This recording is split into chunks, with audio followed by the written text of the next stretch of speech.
حجاب در 70 احادیث گوهرباری رسول نازنین و در 7 آیت قرآن دستور میده زنان مسلمان و دختران مسلمان را که شما حجاب بکنید.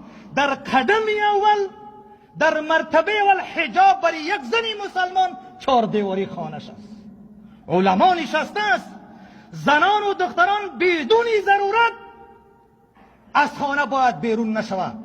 اجازه نیست که زنان و دختر مسلمان در مکاتب، پاهنتون به همین شرایطی گذشته یا در دفاتر بدون شرایط باشد، هیچ جواز ندارد. اجازه کار برای هیچ زن مسلمان در هیچ جای دین جای ندارد. اما امروز رسانه ها، صفحات اجتماعی، بلکه در میان همه ملت ها حقوق زن نادیده گرفته شده. چرا؟ به خاطر زنها در مکاتب، در دفاتر دیده نمیشه.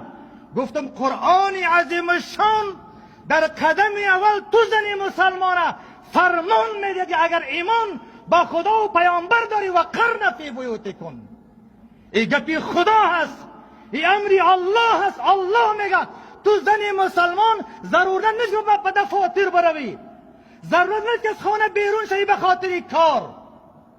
اجازه کار برای تو نیست.